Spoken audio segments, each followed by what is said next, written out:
Salut, bienvenue, on vous retrouve aujourd'hui pour parler de cette rentrée plutôt inquiétante. Climat déréglé, hausse des prix, à commencer par ceux de l'énergie sur fond de guerre en Ukraine. Emmanuel Macron qui nous annonce la fin de l'abondance. Très bien, mais pourrons-nous tout simplement nous chauffer cet hiver et les suivants? Au-delà, comment changer de modèle sans matraquer les classes moyennes et populaires? On va avoir une discussion approfondie ce soir entre deux journalistes de Mediapart. Salut à vous, Jade Lingard. Salut. Et Mathias Thépaut. Salut. Cette émission en accès libre n'est possible que grâce à vos abonnements. Alors abonnez-vous à Mediapart si vous le pouvez. Sinon, faites-nous un don à l'air libre, l'émission de Mediapart. C'est parti.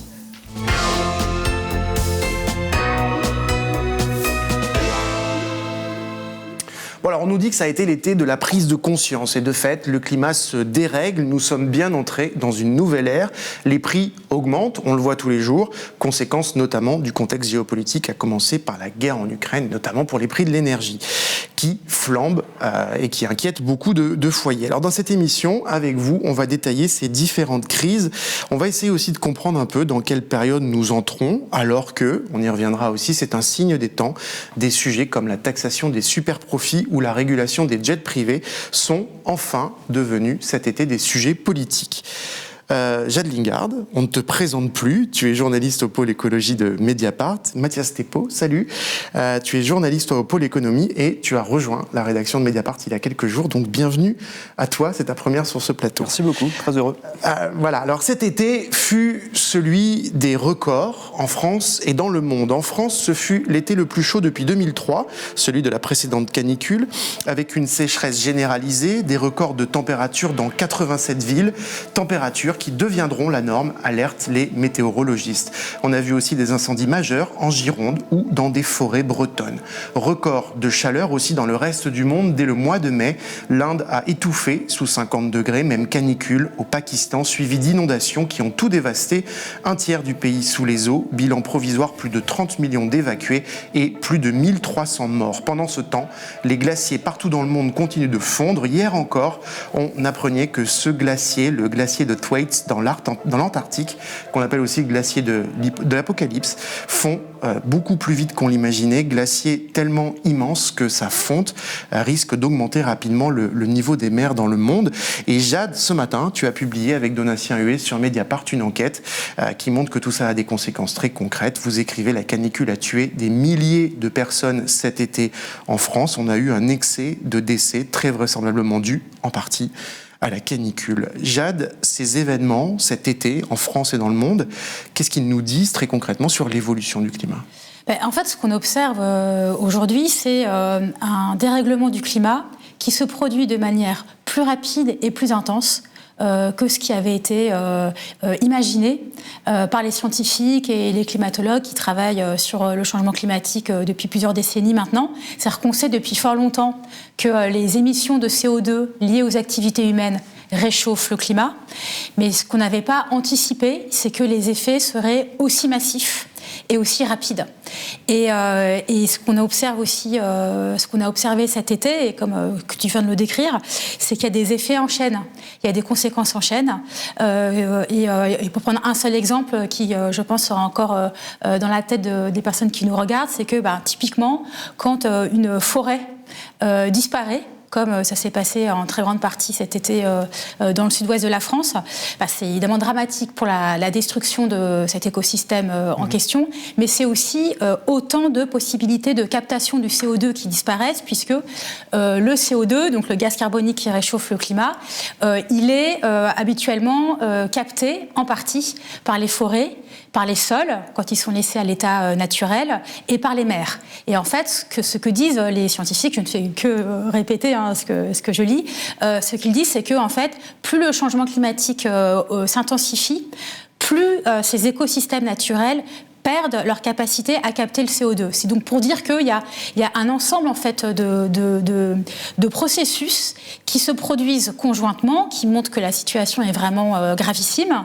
Et je pense que, si je peux me permettre de rajouter, une deuxième chose qui, moi, me frappe beaucoup après l'été que nous avons connu en Europe, c'est vraiment la confirmation que le dérèglement climatique impacte aussi les pays riches. C'est-à-dire que même si nous sommes un pays très riche, la France, par rapport à l'immensité des États qui existent dans le monde, même si on a un pays très très puissant, à plein d'égards, on est aussi un pays très vulnérable. Alors on est évidemment moins vulnérable que des pays beaucoup plus pauvres que nous. Ça ne veut pas du tout dire que les inégalités en fait, environnementales et climatiques et les injustices climatiques ne vont faire que s'aggraver avec l'intensification du climat. Mais quand même, c'est quand même le moment de comprendre que même avec toute notre puissance et tout notre argent et notre opulence, dirait chacun, c'est certain, on est hyper vulnérable. C'est pour ça qu'on a parlé, à ton avis, de prise de conscience cet été. Est-ce qu'on a vraiment pris conscience ? Oui, alors c'est vrai qu'on a beaucoup parlé de prise de conscience. De mon point de vue, c'est vraiment une expression très prématurée. Je parlerais plutôt d'un choc émotionnel. Ouais. Je pense qu'il y a eu un choc émotionnel, en fait, que effectivement, beaucoup de personnes parce qu'elles ont vu soit la forêt de là où elles partent en vacances, soit à côté de là où elles habitent, soit tout simplement là où ces personnes habitent, ont vu le manque d'eau. Et ça, c'est l'autre, je dirais, terrible nouvelle de cet été, c'est qu'on avait identifié la hausse des températures comme étant un marqueur de changement climatique. Sans doute, moins de monde avait compris que c'était aussi la sécheresse. Et là, quand on n'a plus d'eau, quand il n'y a plus d'eau, il n'y a plus de vie. Et donc, il y a un choc émotionnel.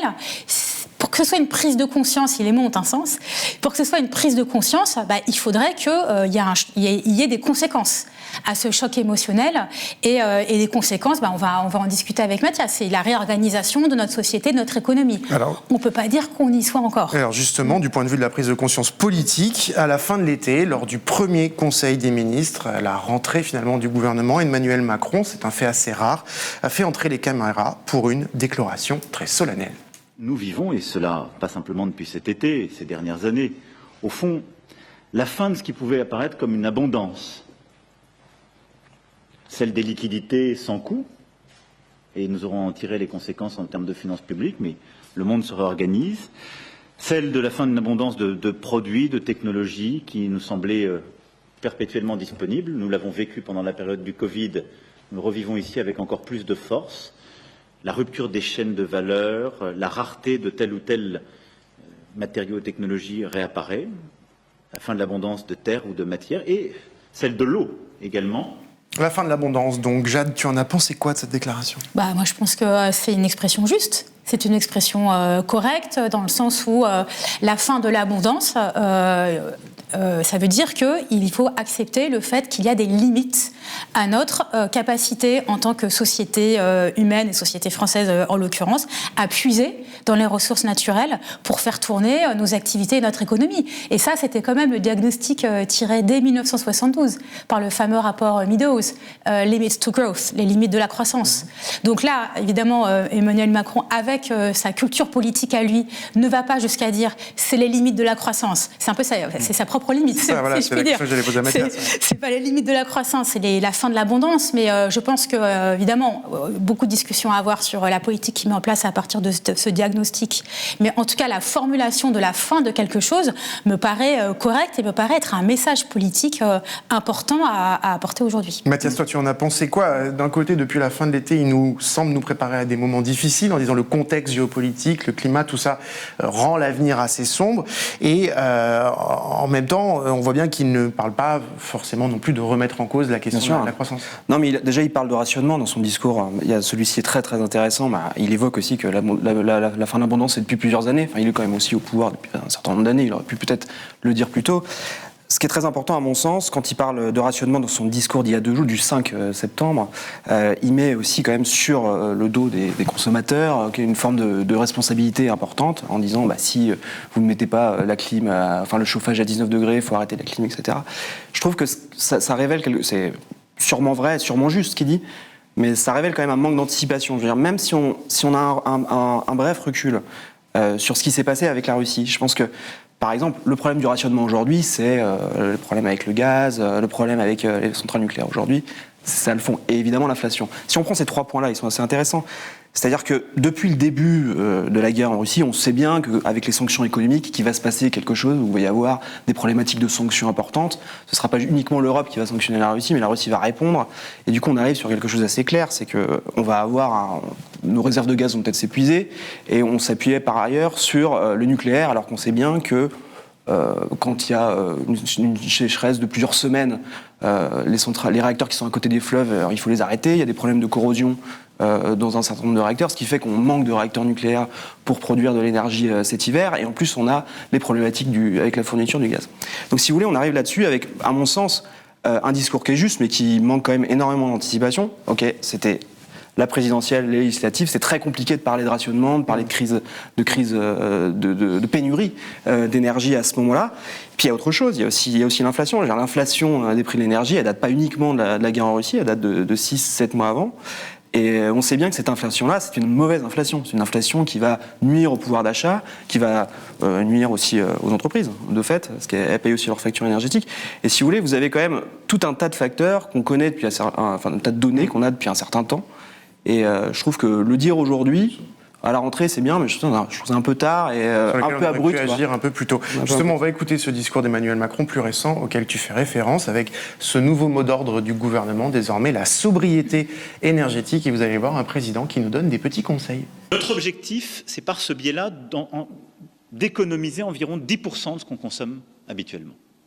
Et c'est faisable par une série de gestes simples. Si nous nous mobilisons, et c'est bien un plan de mobilisation active auquel j'appelle, nous pouvons atteindre cet objectif de 10%.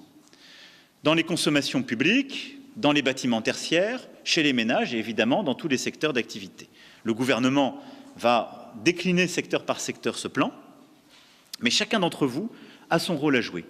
Et une bonne partie de cet effort, la chose la plus efficace, c'est de baisser un peu la clim quand il fait chaud, ce qui est plutôt le cas en ce moment, et c'est d'essayer de se caler sur une référence de chauffage dès qu'il commencera à faire froid, autour de 19 degrés dans la pièce, pour maintenir la température ambiante. Si on fait ces petits efforts collectifs, alors il sera assez spontanément, le pays pourra atteindre ses objectifs de sobriété. Alors Jade, c'est intéressant. D'un côté, on a vu Emmanuel Macron qui nous dit, voilà, le monde a changé, la fin de l'abondance, et puis quelques jours après, en fait, si on éteint la clim et si on réduit un peu, voilà, et si on baisse un peu le chauffage, on va arriver finalement, tout va bien se passer. À la sobriété. Donc, c'est pas vrai. Ce n'est pas vrai. Faisons un petit moment mathématique, je vous rassure, hyper simple. Donc, Emmanuel Macron dit baisser de 10% à peu près les consommations d'énergie. Bon. Et le gouvernement annonce des plans déclinés dans l'ensemble de la société pour atteindre cet objectif. En tout cas, c'est l'affirmation. Voilà, ça devient une politique. Alors, malheureusement ou heureusement, je ne sais pas, disons du point de vue climatique, heureusement, la France a depuis des années signé des objectifs de réduction des consommations d'énergie et des objectifs de réduction des émissions de CO2, car la crise, il ne s'agit pas simplement de passer l'hiver, et évidemment que c'est hyper important que les ménages n'aient pas à dépenser trop d'argent dans leur facture énergétique, mais l'horizon n'est pas simplement de passer l'hiver 2022-2023, il est d'arriver à ce qu'on appelle une décarbonation de l'économie, donc l'expression est affreuse, mais ça veut dire une baisse hyper importante d'environ 80% de nos émissions de CO2. Donc, quand d'un côté, le président de la République dit qu'il faut baisser de 10% les consommations d'énergie, il faudrait juste avoir en tête que, en fait, en tant qu'État, on s'est engagé à réduire de moitié nos émissions de CO2 d'ici 2030. Bon, nous sommes en 2022, donc ça fait 8 ans. Alors on va dire, ok, baisser de 50%, ça veut dire quoi ? En fait, on n'y est pas du tout, parce que pour arriver à respecter cet objectif de baisse de 50% des émissions de CO2 d'ici à 2030, il faudrait doubler le rythme de réduction de nos émissions de CO2. Donc baisser de 10%, on n'y est pas. Oui, d'accord, c'est une bonne chose d'un point de vue climatique, mais c'est complètement en dessous de ce qu'il faudrait faire, de ce à quoi on s'est engagé, de ce qui est censé, par ailleurs, être les lignes directrices de l'action gouvernementale. Et ça, c'est un des problèmes qu'on observe depuis des années. Et très honnêtement, ça n'a pas commencé avec Emmanuel Macron. Mais bon, il se trouve que c'est lui qui est actuellement le chef de l'État, donc la critique s'adresse à lui à cet instant. C'est qu'en fait, depuis des années, la France, en tant que gros pays industrialisé, avec une dette climatique très importante vis-à-vis du reste du monde, parce qu'on est un des pays qui a mis le plus de CO2 historiquement dans l'atmosphère, avec l'Angleterre et les États-Unis. Historiquement, parce qu'on s'est développé économiquement avant. Et ben, on a normalement une responsabilité, en fait, tout simplement vis-à-vis des autres États. Responsabilité qui, lorsqu'elle n'est pas assumée, il se passe ce qui s'est passé cet été, c'est-à-dire la canicule, les sécheresses, etc. Ce que je veux dire, c'est que ça a été sans doute une des difficultés politiques, une des difficultés à faire rentrer le climat dans la politique. Ça a été la difficulté de faire comprendre, quand on parlait de prise de conscience tout à l'heure, le lien entre les objectifs des négociations climatiques, COP21, qui semblaient lointaines, qui semblaient avec des perspectives etc. très lointaines, plusieurs décennies, et on voit que c'est maintenant en fait. C'est maintenant, et en fait le maintenant, ça veut dire réduire très fortement les consommations d'énergie de tout un chacun dans cette société. Mathias. Si on veut juste dire pourquoi est-ce qu'il a fait cette sortie en ce moment, c'est ça qui est important. Évidemment, il y a eu les feux durant l'été, mais le fond, je pense qu'ils sont dans une fuite en avant pour compenser les effets néfastes de l'inflation. Et là, ils arrivent au bout, dans le sens où, dans le logiciel d'LREM, il y a quand même une forme de maîtrise de la dépense publique qui est très importante. Au début, ils sont partis, ils ont quand même dépensé 25 milliards, leur fameux bouclier tarifaire qui nous a un peu préservé de l'inflation par rapport à d'autres pays, enfin préservé de l'inflation, en tout cas qui a limité le perte de pouvoir d'achat sur la question de l'énergie, sur la question uniquement de l'énergie. Et on ne voit pas en effet la hausse comme on le voit dans d'autres pays. Exactement, on ne voit pas la hausse dans d'autres pays. Exactement. Nourrit la contestation sociale. Que ce soit principalement sur l'électricité et le gaz. Donc on est clair, parce que les prix du gaz sont bloqués depuis octobre dernier, et l'électricité a augmenté de 4% en février. Ils auraient dû augmenter de 40%, ce que dit souvent le gouvernement. Mais là, en fait, ils arrivent à un niveau de dépenses très important, ils arrivent un peu à bout. Donc là, il faut changer. Donc ils arrivent en disant, il va peut-être falloir baisser nos consommations individuelles, parce que leur modèle, leur fuite en avant de dépenses, sans penser, on va y revenir tout à l'heure, à un modèle plus structurel de réduction des émissions de gaz à effet de serre, ils l'ont pas suffisamment pensé, ils sont partis dans une fuite en avant, et là ils arrivent à bout, et du coup D'ailleurs, toi, Jade, l'utilisation de ce mot sobriété, ça t'a fait un peu bondir, t'as fait un parti pris sur Mediapart il y a quelques jours pour dire justement ce que dit Mathias, c'est-à-dire la sobriété, ça doit pas être l'austérité. C'est pas l'austérité, en fait, la sobriété, on devrait chérir l'idée de sobriété, c'est-à-dire que, et pourquoi ? Parce que c'est pas simplement pour toutes les raisons climatiques qu'on explique depuis le début de l'émission, qui sont dramatiquement sérieuses, mais c'est aussi parce que la sobriété, adopter un modèle plus sobre énergétiquement et écologiquement, c'est un peu la dernière occasion de renverser un système par ailleurs très inégalitaire, et donc ce devrait être l'occasion de mettre en place des politiques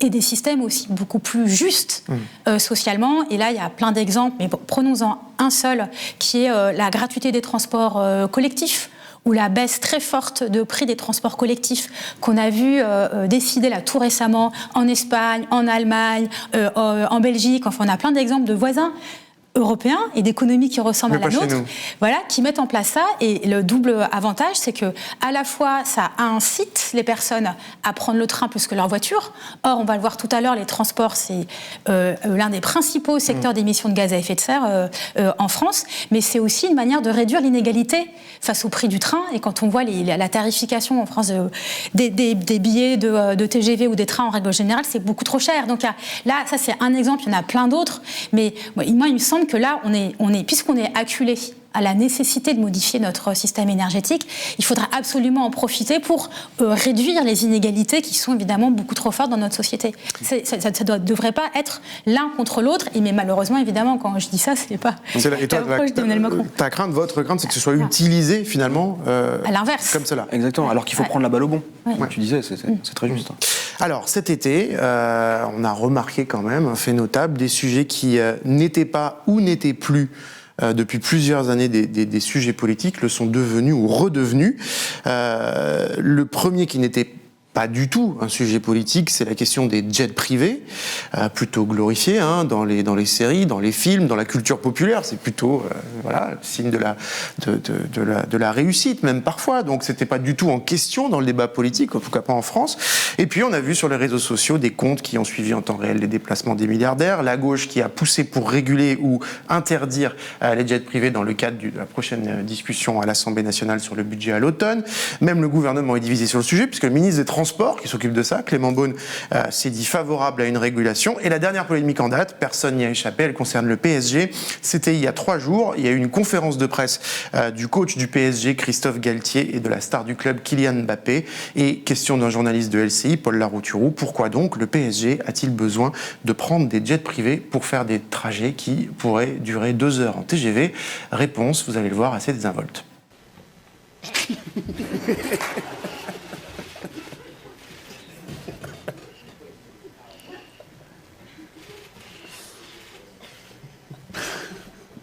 Excusez-moi. Je me doutais qu'on allait avoir cette question-là. Pour être très honnête avec vous, ce matin, on a parlé avec la société qui organise nos déplacements. On est en train de voir si on ne peut pas se déplacer en char à voile. Voilà. Et vous, sur les jets privés, monsieur Mbappé? Comment? Sur les jets privés, vous en pensez quoi? Oh, je pense rien. Merci. Voilà, les chars à voile, je ne pense rien, et ils s'en vont juste après. La vidéo, elle est devenue virale. Pourquoi, à votre avis, qu'est-ce qu'elle nous dit?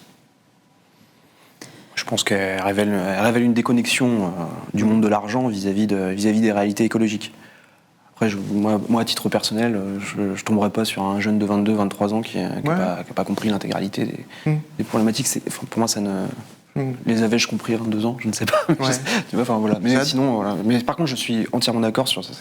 C'est un extrait complètement catastrophique et puis qui révèle quand même. Le coach quand même de Paris, Galtier, il dit qu'il s'attendait à la question. Donc, s'il a été briefé par des conseillers pour répondre ça, c'est visiblement pas. Parce qu'il avait préparé sa formule. Oui, donc c'est quand même prémédité.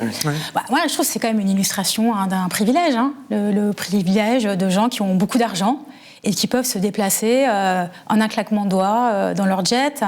Et ça, c'est exactement ce qui n'est plus tenable. Donc, moi, de la même manière, je pense que c'est pas forcément très utile de tous tomber les bras raccourcis sur Kylian Mbappé et le PSG. Il y aurait beaucoup d'autres choses à dire sur le monde du foot, par ailleurs. Mais simplement, là où peut-être il y a quelque chose à en tirer politiquement, c'est de se rendre compte que si ça choque à ce point, voilà, cette sortie, parce qu'il y a la sortie, il y a ce qu'elle a provoqué. Et là, il y a un raz-de-marée quand même de critiques à l'encontre du PSG. Et moi, il me semble que si ça choque à ce point, c'est que on est vraiment dans l'illustration, quoi. C'est presque une parabole de l'inégalité face aux contraintes. Tout à l'heure, Mathias signalait l'enjeu du rationnement. C'est-à-dire que puisque à partir d'aujourd'hui, on est dans la situation où on a une sorte de gâteau, si je puis me permettre, de CO2 qui contient X millions de tonnes de CO2. Et que ce gâteau ne peut plus être accru. Voilà, il est ce qu'il est. Donc on a une réserve de CO2 qu'on va être autorisé à émettre d'ici 2030, puis d'ici 2050, on ne pourra pas faire plus. Il va falloir le partager différemment. Et donc les jets, même si en soi un jet... Évidemment, un jet en soi n'émet pas... Oui, c'est ça. Qu'est-ce que ça représente par rapport aux émissions? C'est très anecdotique par rapport à l'ensemble des émissions de l'économie française. C'est même anecdotique par rapport à l'ensemble des émissions d'un groupe comme Total, par exemple, pour citer un groupe sur lequel mon collègue Michael Correa travaille beaucoup. Mais en revanche, politiquement, c'est hyper significatif. Parce que ça ne va pas être possible de s'en sortir face à la contrainte climatique si chacune n'accepte pas de faire sa part, mais de faire sa part à la hauteur de ses moyens. Et donc c'est tout l'enjeu de la justice climatique, de la justice environnementale, de action écologique et justice sociale. Et de ce point de vue-là, en fait, la mésaventure, si on veut être gentil, du PSG avec cette phrase, elle signe en fait, moi, de mon point de vue, un peu la fin d'une époque. C'est-à-dire, ils ont dit ça, ok, vu les réactions unanimement ulcérées à leur encontre, je pense que ça marque le fait que, ok, ce n'est plus acceptable comme position. Donc maintenant, hyper concrètement, comment on fait? Encore une fois, maintenant, tout l'enjeu politique, ça va être de faire en sorte de sortir des éléments de discours qui progressent, ok, plus ou moins, mais qui progressent, pour passer dans l'action hyper concrète de la transformation de notre économie, de sa bifurcation. Et c'est là que, voilà, moi je trouve que politiquement, c'est un chantier politique extraordinairement passionnant. Voilà, polémique anecdotique, mais aussi très symbolique. Ouais. Sur ce sujet, vous pourrez lire d'ailleurs sur Mediapart, à condition d'être abonné, l'enquête assez édifiante de Michael Correa, qui en a parlé, sur Valjet, la société leader des jets privés en France, qui est bénéficiaire d'importantes aides publiques, qui n'a pas compensé financièrement ses énormes émissions de gaz à effet de serre et qui se préparait, selon Michael, à contourner la future réforme européenne sur le carbone. Mathias, il y a un débat parlementaire qui va commencer. Les jets privés, plusieurs élus de gauche notamment, ont dit qu'ils voudraient éventuellement les réguler ou les contrôler davantage. Est-ce que ça a des chances d'aboutir, vu le contexte politique? Alors, réguler, Clément Beaune l'a dit, donc il peut y avoir quelque chose qui va sortir même de la majorité. En revanche, interdire, ou en tout cas prendre des mesures très coercitives, ça, il semble que ce ne soit pas du tout à l'ordre du jour pour la majorité. J'en veux pour preuve les déclarations d'Olivier Véran, par exemple, qui a dit qu'en gros, les jets privés, il ne fallait pas les interdire parce que ça créait de l'emploi. C'est un peu aussi la même chose que le député Jolivet a dit ça aussi, qui est Horizon. Enfin, moi, quand j'entends ce discours-là, je trouve qu'il y a un manque c'est une analyse de courte vue économique. Pour un truc tout bête, c'est-à-dire si à ce moment-là on dit que parce que ça crée de l'emploi, et faut laisser, faut rien changer. À ce moment-là, je sais pas, donnons la culture à Disney, par exemple, en Seine-et-Marne, le plus grand centre d'emploi en France, c'est Disneyland, quoi. À ce moment-là, disons qu'Amazon, tout va bien avec la création d'entrepôts un peu partout en France, avec des emplois très précaires et qui remplacent beaucoup des zones désindustrialisées. Donc, faut quand même un peu prendre un peu de hauteur de ce point de vue-là, parce que sinon on va pas très loin et puis on change pas du tout les choses, quoi. Un autre sujet qui est beaucoup revenu. Alors lui revenu, on peut dire, puisque c'est pas un nouveau sujet, mais dans le contexte là, un peu renouvelé, c'est la taxation des super profits des grandes entreprises, du gaz, notamment du pétrole et du fret, ou des banques comme Total, Engie ou CMH, CGM. Pareil, beaucoup de discussions pendant l'été. La NUPES au Parlement a poussé ce sujet tout l'été. Il y a eu une proposition d'un référendum d'initiative partagée sur les super profits par le premier secrétaire du PS, Olivier Faure, soutenu par Jean-Luc Mélenchon. C'est un sujet d'ailleurs qui a divisé jusqu'au sein du gouvernement. Elisabeth Borne, la première ministre, n'a pas fermé la porte. Le ministre de l'économie, Bruno Le Maire, lui, il y est tout à fait opposé et il est venu le dire il y a quelques jours, et pas n'importe où, devant les chefs d'entreprise à l'université d'été du MEDEF. Non, mais je ne sais pas ce que c'est qu'un super profit. Donc non, je n'ai pas entendu. Je sais que les entreprises doivent être profitables, c'est tout ce que je sais. Je sais que Total, CMA CGM, les distributeurs, un certain nombre d'autres entreprises ont déjà fait des efforts pour redistribuer ce qu'elles avaient gagné directement dans la poche du consommateur et de nos compatriotes. Et j'appelle toutes les entreprises qui ont les marges de manœuvre nécessaires, comme l'a fait la Première ministre hier, à alléger la facture de l'inflation pour nos compatriotes. Mais je sais une dernière chose. Taxer plus en France, c'est produire moins en France. Mathias, Bruno Le Maire ne sait pas ce que c'est un super profit. Est-ce que tu sais, toi ? Bah oui, on peut quand même dire. Alors c'est plusieurs choses sur le super profit. Bon, déjà, on peut prendre une définition claire. En gros, c'est une augmentation hyper nette des profits par rapport à la moyenne de ce qu'avaient les boîtes avant la crise sanitaire, disons, parce qu'il y a eu quand même deux phases. Parce qu'on parle beaucoup de la crise énergétique, mais on oublie souvent la crise sanitaire. Parce que CMA CGM, par exemple, c'est un armateur qui a principalement bénéficié de la hausse des prix du fret. Conteneurs, Exactement, des conteneurs. Et si vous voulez, par exemple, un chiffre très concret, le Freightos Baltic Index, c'est l'indice boursier des conteneurs. Et les prix des conteneurs, ils coûtent 4 fois plus cher aujourd'hui, au niveau mondial, qu'ils coûtaient avant mars 2020, c'est-à-dire le déclenchement de la crise sanitaire. Et c'est monté à plus de 10 fois le niveau l'année dernière. Donc, si vous voulez, on peut dégager des secteurs. Il y a évidemment les énergéticiens, Total, qui a fait 10,8 milliards de dollars de profit au seul premier semestre, quoi. Ils ont doublé leur profit très concrètement par rapport à l'année précédente, qui était déjà une bonne année. Et donc, on a déjà le problématique des énergéticiens. Pour le coup, celle-ci, Bruno Le Maire l'a un peu évoqué. Ce qui se trame au niveau de l'Union européenne, ça va être de créer une contribution, Emmanuel Macron l'a d'ailleurs évoqué, une contribution sur les profits indus, entre guillemets. Et alors, Bruno Le Maire dit que c'est pas une taxe, que c'est une contribution qui existe déjà en France, qui en gros, c'est la TICFE, la CSPE, la contribution au service public de l'énergie en France, qui consiste en gros à que EDF et les énergéticiens donnent ça représente quelques milliards d'euros par an en France pour soutenir la production d'énergie renouvelable. On ferait ça au niveau européen. On ferait ça un peu plus au niveau européen. Sauf Aucune idée que pour l'instant ça paraît compliqué puisque, en fait, en gros, Emmanuel Macron a dit ça aussi pour faire la synthèse entre sa première ministre et son ministre de l'économie. Du coup, on porte au niveau européen, sauf qu'au niveau européen, c'est une question fiscale. Il faut l'unanimité des membres. Et déjà, on a entendu que la Pologne était plutôt contre, donc ça va être un autre combat. C'est mal parti, on va voir, parce que c'est ce week-end le regroupe. On ne peut pas parler avant que ça se passe. On y verra beaucoup plus clair ce week-end, mais en tout cas, il y a ce truc-là. Donc, premier point, il y a les énergéticiens. Deuxième point, il y a évidemment la problématique de CMA-CGM qui, en gros, peut centraliser en France l'intégralité des critiques de ce point de vue-là, puisque c'est un leader mondial sur ce marché des armateurs.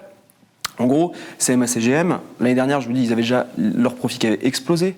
Ils avaient fait environ 17-18 milliards d'euros de profit. Ils n'avaient payé que 2% d'impôts sur les sociétés. Donc, c'était pas mirobolant. C'était complètement légal. Hein. C'est un mécanisme, entre guillemets, favorable fiscalement aux armateurs européens. D'accord.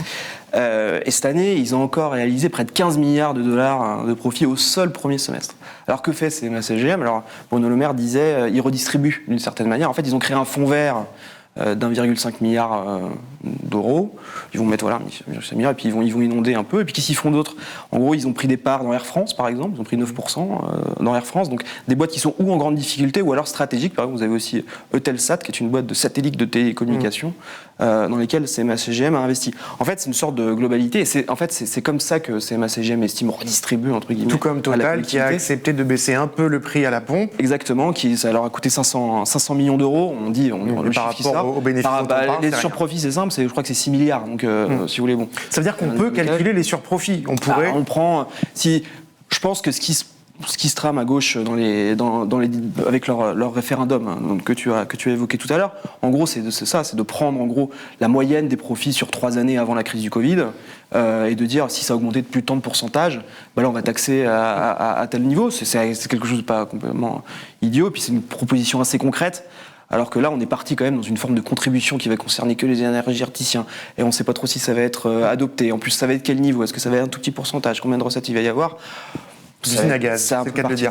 Jade, c'est intéressant parce que les groupes dont on parle, c'est là où on rejoint finalement le sujet de l'émission, c'est-à-dire qu'on parle de climat et d'énergie, mais les groupes dont on parle, Total, CMA, CGM, ce sont aussi de gros pollueurs. C'est les plus gros pollueurs. Et en fait, l'exemple de CMA, CGM est très intéressant, même si c'est bien sûr un groupe qui est moins connu du grand public que Total. Mais Mathias évoquait le fonds vert qu'ils ont annoncé, donc c'est plus d'1 milliard d'euros, c'est 1,2 milliard ou 1,3 milliard. Pour faire quoi? Un truc comme ça. Et alors, je me dis, que vont-ils faire de cet argent? Et alors, la première chose qu'ils mettent en avant, en tout cas dans leur communication sur leur site, c'est hyper intéressant, c'est l'investissement dans le gaz naturel liquéfié, donc dit GNL. Et ce qui est emblématique de exactement ce qu'il ne faudrait pas faire. Pourquoi? Parce que le gaz naturel liquéfié, c'est un carburant, donc c'est un hydrocarbure, donc ça veut dire que c'est hyper émetteur de CO2, même si c'est moins émetteur de CO2 que le pétrole ou que le charbon, qui est l'énergie fossile la plus polluante, la plus émettrice de gaz de dioxyde de carbone, mais néanmoins c'est très, très polluant. Les conditions d'exploration, d'exploitation du gaz naturel liquéfié sont écocidaires, pour aller un peu vite. Donc, je veux dire, c'est emblématique de tout change pour que rien ne change. Donc, le fonds vert, en l'occurrence, voilà, c'est un exemple. Il y a d'autres éléments. Je voudrais pas. Voilà, il y a d'autres choses. Mais enfin, en tout cas, ce truc-là est tout à fait emblématique parce que par ailleurs repris par plein d'autres sociétés, dont Total, qui évidemment se fait place dans ses stratégies, au climat des années qui viennent, l'exploitation de gisements de gaz naturel liquéfié à la place du pétrole et du gaz classique, notamment en Russie. Donc ça pose plein de questions politiques, démocratiques, droits humains, etc. Et Total, bien évidemment, bon, on l'a écrit 1000 fois dans Mediapart, mais enfin, redisons quand même que c'est un groupe dont les activités émettent une quantité astronomique de CO2. Parfois, on les compare avec la totalité des émissions de CO2 de la France. Je veux dire, plus de 400 millions de tonnes de CO2. Donc il faut prendre la mesure en fait matérielle, physique, physiologique, extrêmement gigantesque de l'impact de ce groupe sur la marche du monde. Je peux juste, je voudrais rajouter un profiteur-pollueur, comme tu le soulignais justement, Jade. Ce sont les banques. C'est très important de citer les banques parce que si vous voulez, les activités de marché, donc pas les banques dans leur totalité, leurs activités de marché, on pourrait dire de spéculation, de banque d'affaires, elles ont réalisé au premier semestre une croissance à 2 chiffres, si je prends la BNP Paribas et la Société Générale. Et pourquoi ces profits ont augmenté sur les marchés? C'est grâce à la volatilité des marchés. Beaucoup d'entreprises avaient peur de cette volatilité sur les marchés créée par l'inflation, par la crise en Ukraine, par la guerre. Et si vous voulez, donc du coup, ils se protégeaient, demandaient aux banques de les protéger. Donc c'est beaucoup de commissions. Et puis vous avez aussi les traders des banques qui ont vu cette inflation monter de manière impressionnante et qui ont fait des paris et qui ont réalisé beaucoup d'argent là-dessus. Et ça vient de là l'argent. Et si vous voulez, et par ailleurs, donc on voit que clairement ils sont profiteurs. Ils ont été malins entre guillemets pendant cette crise, et c'est des profits cadeaux quoi. Donc, et par ailleurs, on sait, je crois que je relisais une étude de Reclaim Finance qui disait qu'entre 2019 et 2020, dans le monde, la BNP Paribas c'était la banque qui avait le plus augmenté ses financemps aux hydrocarbures, si je me souviens bien. Énergies fossiles. Aux énergies fossiles. Aux énergies fossiles. Ouais. Et donc, si vous voulez, vous avez quand même des banques qui sont, on peut leur reprocher beaucoup de choses de ce point de vue-là et qui en plus ont engrangé énormément de profits. Alors, ça nous amène à une des grosses questions, évidemment, de ce début d'hiver, c'est la question de la hausse des coûts de l'énergie. D'abord parce que ça coûte au portefeuille et que forcément, beaucoup de gens se posent la question de savoir si on va pouvoir se chauffer cet hiver, l'hiver suivant. Question concrète là-dessus, est-ce qu'on pourra... dès cet hiver-là, le gouvernement nous dit tout va bien se passer sur le simple fait de pouvoir se chauffer, sur savoir s'il y aura des coupures d'électricité ou pas. On nous dit ça va bien se passer, sauf peut-être pour certaines entreprises, et si vous exagérez. Point précis là-dessus. Moi, sur les pénuries, peut-être que Jade est... Sur les pénuries, peut-être que Jade est plus... Enfin, je suis même sûr que Jade est plus compétente que moi pour répondre là-dessus. En revanche, ce qu'on peut dire, c'est que les factures énergétiques vont augmenter. C'est-à-dire que là, ça a déjà été dit, Gabriel Attal a répondu aux Parisiens, autant votre facture d'électricité, elle a augmenté que de 4% l'année dernière, enfin en février dernier, excusez-moi, donc cette année, elle augmentera d'entre 10 et 20% la prochaine fois qu'ils vont rehausser. Donc l'an prochain, ça augmente. Ah, c'est sûr, ils l'ont déjà dit. C'est-à-dire que ce que je vous disais un peu plus tôt dans l'émission, c'est-à-dire qu'en fait, ils sont à bout de leur politique de dépenses pour protéger le pouvoir d'achat des ménages, parce qu'ils ont par ailleurs des engagements auprès de Bruxelles pour arriver à le fameux 3% de déficit en 2027. Et si vous voulez... Il y a un moment, ils ont dit on ne peut pas contenir encore les prix. Alors après, sur l'idée de est-ce qu'il y aura des coupures, etc. Moi, je suis pas assez expert pour vous répondre. Est-ce que c'est parce qu'on va mettre notre chauffage à 19 degrés qu'il n'y aura pas de coupure d'électricité J'en sais rien. Ce qui est sûr, c'est que les réacteurs nucléaires ne fonctionneront pas tous cet hiver. Ça, c'est acté. Il y a des réserves de gaz qui sont en grande tension. Donc évidemment qu'il y a un risque, ça c'est certain. Là, en fait, le problème, évidemment, ça va être celui de la précarité énergétique. C'est-à-dire qu'on a déjà en France beaucoup de gens, beaucoup de familles, notamment de personnes âgées isolées, qui sont en situation de précarité énergétique, c'est-à-dire qui n'ont pas les moyens de se chauffer autant qu'elles le devraient. Et en fait, ces personnes, donc c'est des centaines de milliers de personnes qui sont déjà en situation de devoir se priver de chaleur, avec des conséquences sanitaires, sur la santé, des conséquences sur la santé mentale, sur le décrochage scolaire, qui sont hyper documentés, qui sont dramatiques. Et donc là, en fait, ce qui se met en place, ça annonce inévitablement que le nombre de personnes concernées par cette précarité énergétique, il va forcément augmenter. Et il va d'autant plus augmenter que ces personnes précaires, en gros, qui sont les personnes pauvres, elles sont déjà elles-mêmes confrontées à une augmentation à l'inflation, dont on parlait tout à l'heure, notamment l'inflation alimentaire. Or, il faut savoir que plus on est pauvre, plus la part des revenus, de ces revenus que l'on consacre à son alimentation ou à son chauffage est importante. C'est-à-dire que si on est très riche, en fait, on s'en fout un peu de combien on ne regarde jamais ses factures d'énergie. Mais si on est pauvre, on les regarde tout le temps. Et au centime près. Parce que c'est ça qu'on dépense le plus. Et donc là, on a vraiment un problème évident et qui, pour se régler, ne passe absolument pas du tout uniquement par la limitation des factures d'électricité.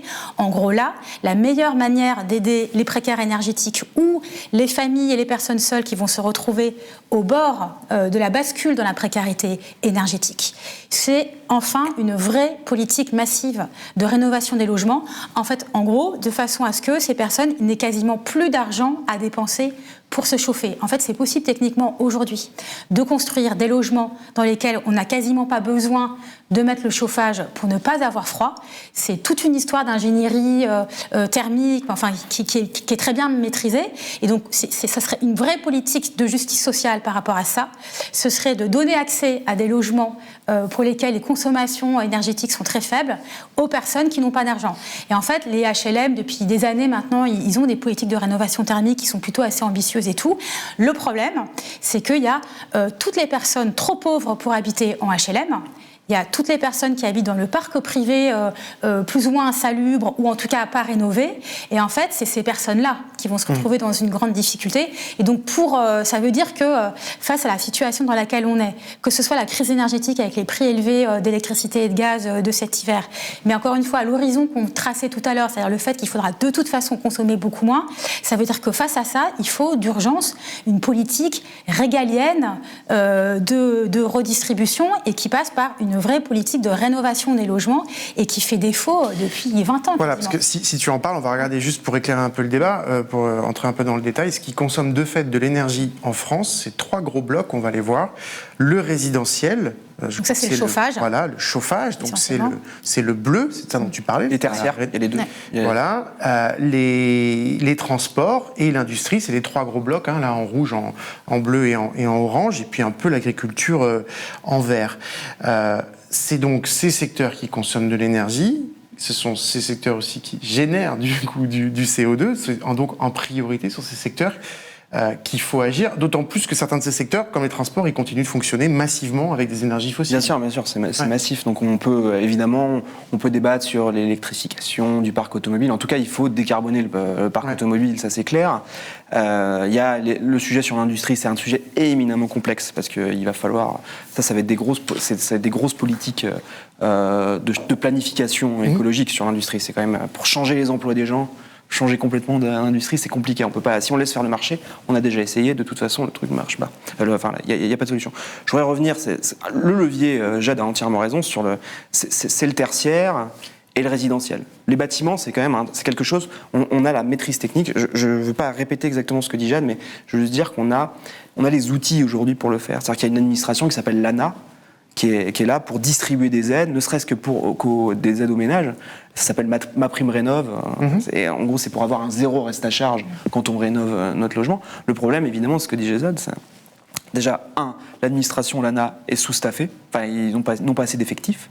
On voit qu'ils font appel à des cabinets de consulting, Capgemini, pour ne pas le nommer, pour mettre en œuvre cette politique. C'est quand même assez dramatique. On a identifié clairement les problèmes, on a des solutions, mais on a pour l'instant sous-investi cette administration. Il n'y a pas que l'ANA, il y a aussi l'ADEME qui aide, etc. Il y a des financeurs à côté. Là, je pense que la Banque des Territoires aide aussi pas mal, etc.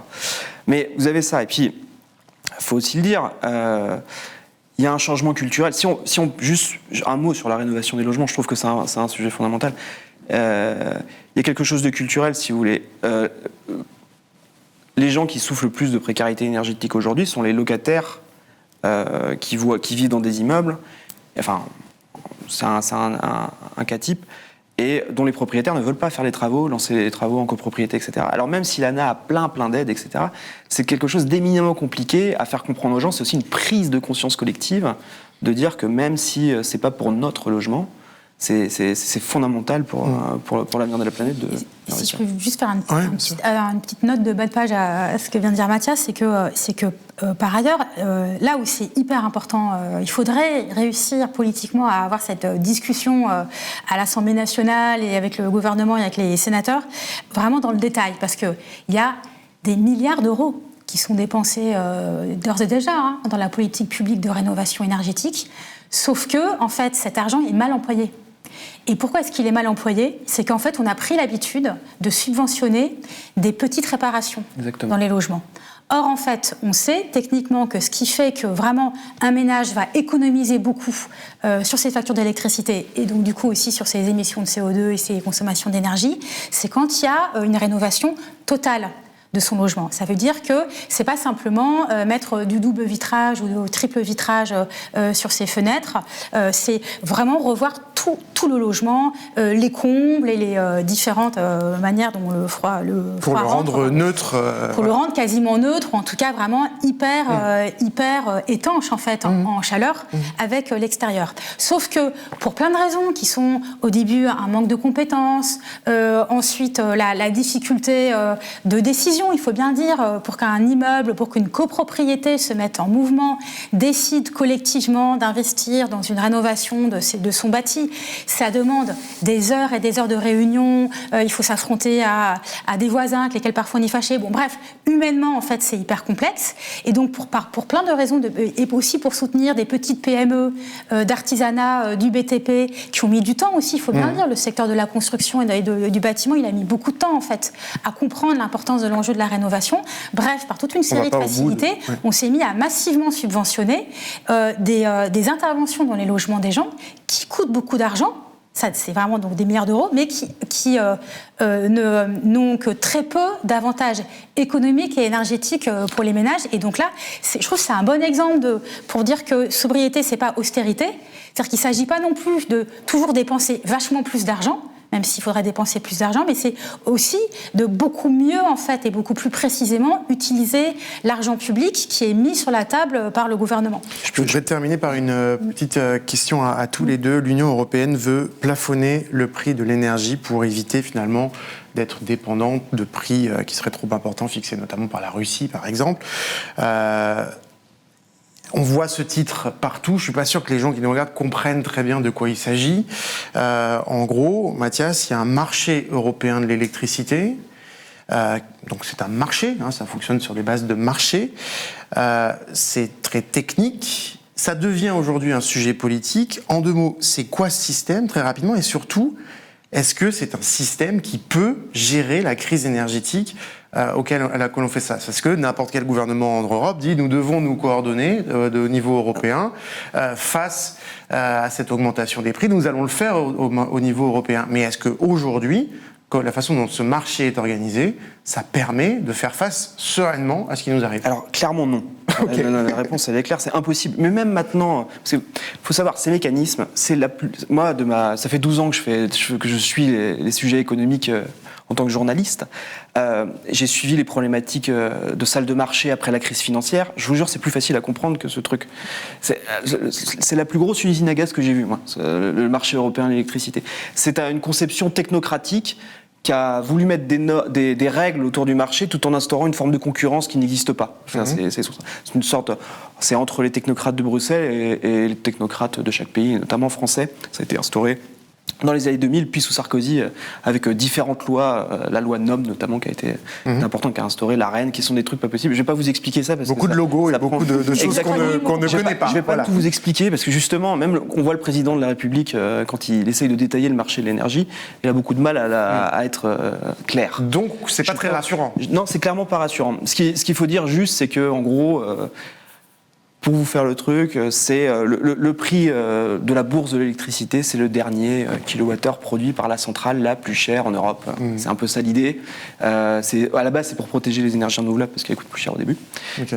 Mais évidemment, ça nuit, c'est notamment au nucléaire qui historiquement est moins cher. Maintenant, ça devient un peu différent. Et du coup, ça fait que, en fait, ces prix sur le marché de la bourse de l'électricité, ce qui est important de comprendre, c'est qu'ils normalement, ils influencent les tarifs réglementés de l'électricité, c'est-à-dire la facture énergétique des gens. Et si l'État n'intervient pas, comme ce que j'ai dit tout à l'heure, c'est à cause de ces prix très élevés et de la manière dont c'est créé cette bourse de l'électricité européenne, qui est un truc très compliqué à comprendre, encore une fois. C'est à cause de ça que les prix augmentent et l'État est obligé de compenser par ailleurs. Donc c'est l'État et EDF. Il ne faut jamais oublier qu'EDF a mis beaucoup d'argent pour que la facture d'électricité des ménages n'augmente pas trop. Donc, il faut le dire, même aujourd'hui, à Bercy, Bruno Le Maire, qui sont pourtant des gens qui sont... à Bercy, on est d'accord avec la technocratie, on est d'accord avec le marché unique et la concurrence au niveau européen, mais on dit qu'il faut remettre en question ce marché, parce que ce marché est caduc. Il y a des appels à gauche, à droite, en ce moment, à relocaliser la production énergétique, justement sortir de ces mécanismes continentaux, notamment en Europe. On va terminer là-dessus. Est-ce qu'on peut le faire ? Et si oui, comment ? Est-ce que c'est juste de l'utopie ou est-ce qu'on pourrait le faire ? Non. En fait, c'est ça qui est encore une fois passionnant, même si c'est dans une atmosphère sociale très difficile, mais c'est ça qui est passionnant politiquement aujourd'hui, c'est que toutes ces crises, en fait, elles nous mettent un peu face au mur, en tant que société. Donc, ça permet quelque part de réouvrir, en fait, des boîtes qu'on pensait fermées. Et notamment la question du réseau d'électricité et du marché d'électricité, c'est très technique, comme Mathias l'expliquait à l'instant, mais je veux dire, l'idée le réseau, il existe matériellement, donc il y a des infrastructures, et après, une démocratie, c'est on décide collectivement qu'est-ce qu'on fait des infrastructures, comment on les utilise. Et donc, il y a des syndicalistes aujourd'hui, des militants écologistes qui réclament, par exemple, le fait de transformer, de créer un vrai service public de l'énergie, et qui passerait par une communalisation, rendre commun le transport et l'accès à l'énergie. Donc faire un vrai commun de ces réseaux énergétiques, c'est une vraie discussion politique. Donc après, là, ce sont des mots, c'est facile à dire depuis le studio de Mediapart, évidemment beaucoup plus complexe à mettre en place, mais c'est pas du tout une utopie. Je prends peut-être juste en 2 mots l'exemple en Allemagne, qui a libéralisé en très grande partie son marché de l'électricité il y a déjà des années, avec des effets sur les prix qui ont été très importants. Pour autant, ça a aussi permis de relocaliser à des niveaux de land et de lander et de régionaliser des régions, de régionaliser des réseaux de distribution d'eau et d'électricité. Donc, c'est pas la panacée, mais ça permet quand même de rapprocher, par exemple, l'usager, l'usagère de son centre de décision. Donc, voilà, c'est des pistes intéressantes qui sont pas de l'ordre de l'utopie. Ça existe à côté de chez nous. Il y en a encore des prises sur la situation assez catastrophique qu'on décrit. Moi, je pense que par rapport à ta question... mot de la fin. Mot de la fin, désolé. Par rapport à ta question, il y a un truc important, c'est quand même le service public de l'énergie, avec des boîtes publiques en France qui va investir sur le long terme pour l'énergie. C'est faisable, évidemment, en termes de planification. Si on a des idées, on est capable de le faire. Mais il faudra quand même se poser les questions des problématiques des traités européens de libre concurrence. Car c'est un vrai sujet et il y a beaucoup de discussions entre la France et Bruxelles à chaque fois qu'il s'agit de renationaliser un peu d'EDF, qu'est-ce qu'on fait avec les énergies renouvelables, avec les réseaux de distribution. C'est quand même un sujet éminemment complexe au niveau européen et on ne s'épargnera pas des négociations au niveau européen si on veut relocaliser. Eh bien, merci à tous les deux. Pour prolonger la discussion, venez lire Mediapart. Il y a plein de choses à lire en ce moment là-dessus. À la une du club, nos contributeurs et abonnés s'emparent du débat confisqué sur les super profits avec des textes, des réflexions, des propositions. C'est le club, donc c'est en accès libre. Dans la partie abonnés, ton premier article, Mathias, justement, dans la tête de Bruno Le Maire, d'une certaine façon, la justice fiscale, selon le ministre. Écris-tu, c'est une conception assez étrange de la solidarité. Ne plus confondre sobriété et austérité, c'est en partie pris. Jade, on en a parlé. Je vous conseille de le voir et de le revoir sur Mediapart. Et on peut relire aussi tes articles sur la canicule de cet été, et notamment celui-ci, Canicule, le gouvernement joue avec le feu. Voilà, à l'air libre, c'est fini pour aujourd'hui. Cette émission, je vous le rappelle, est en accès libre. Elle est seulement possible grâce à vos abonnements. Donc, abonnez-vous, ou vous pouvez aussi nous faire des dons en cliquant sur « Faire un don » dans l'article de cette émission sur Mediapart. On se retrouve mardi, à très vite.